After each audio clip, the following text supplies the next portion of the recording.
இவர் யாரு? திரு கருணாநிதி பேரன், திரு ஸ்டாலினுடைய மகன். விளையாட்டுத்துறை அமைச்சரா இருக்கிறாரு, என்ன சாதனை செஞ்சாரு? கத்துக்குட்டி நேற்று அரசியலுக்கு வந்த இந்த கத்துக்குட்டி எந்த தகுதியின் அடிப்படையில் நீங்களே முடிச்சு விட்டுக் கொள்கிறீங்க? வேற என்ன உழைப்பு இருக்குது? உதயநிதி ஸ்டாலின் வெள்ளிக்கேணி சட்டமன்ற தொகுதி உறுப்பினராக மற்ற பொறுப்புகளை ஏற்பதற்கு முன்னரே அவர் தன் தொகுதிக்கான பணிகளை மின்னல் வேகத்தில் முடுக்கிவிட்டார். 20 கோடி ரூபாய்க்கும் அதிகமான மதிப்பில் பள்ளிகள், பூங்காக்கள் மற்றும் உடற்பயிற்சி கூடங்கள் போன்ற உள்கட்டமைப்பு வசதிகளின் தரத்தை மேம்படுத்தினார். தொகுதியில் உள்ள சுமார் 25,000 குடும்பங்களுக்கு மேல் நலத்திட்ட உதவிகள் மற்றும் நிவாரணப் பொருட்களை விரைந்து வழங்கினார். மழை, வெள்ளம் போன்ற பேரிடர் காலங்களில் நேரடியாக களத்தில் இறங்கி நிவாரணப் பணிகளை ஒருங்கிணைத்து ஒரு சட்டமன்ற உறுப்பினர் எப்படி செயல்பட வேண்டும் என்பதற்கு புதிதாய் ஒரு இலக்கணம் வகுத்தார். விளையாட்டுத் துறையிலும் அவர் கொண்டு வந்த மாற்றம் வெறுமனே கோப்பைகளுக்காக அல்ல, தந்தை பெரியார் வலியுறுத்திய சமவாய்ப்பு கொள்கைக்கானது. Equal opportunity.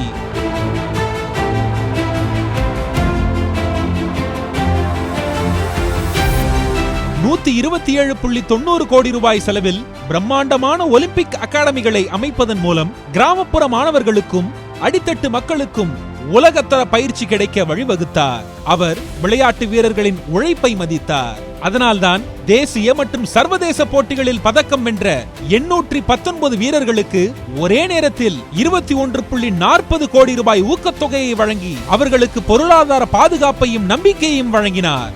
இது திறமைக்கு சமமான அங்கீகாரம் வழங்கும் திராவிட கொள்கையின் செயல்பாடு.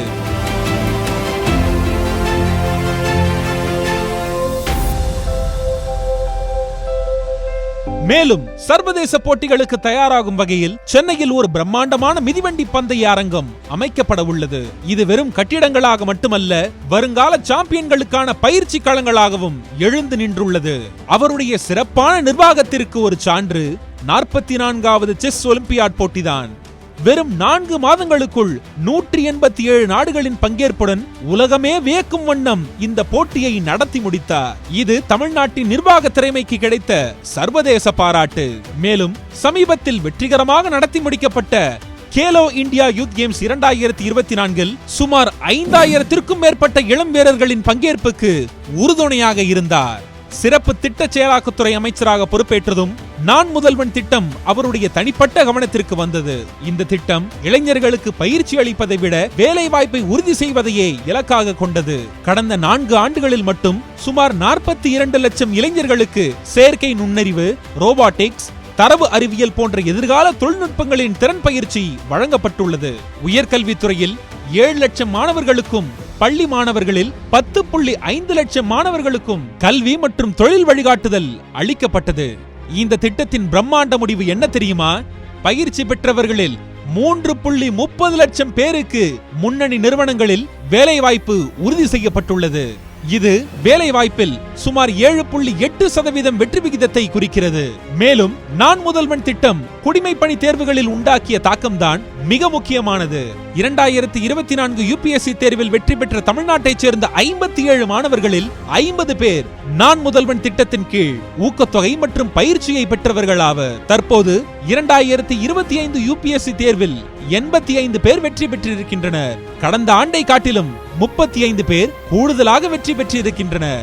அரசு பள்ளியில் படிக்கும் சாதாரண மாணவனையும் நாட்டின் உச்சபட்ச சேவைக்கு தயார் செய்யும் ஒரு சமூக நீதி திட்டமாக நான் முதல்வன் வெற்றி பெற்றிருக்கிறது.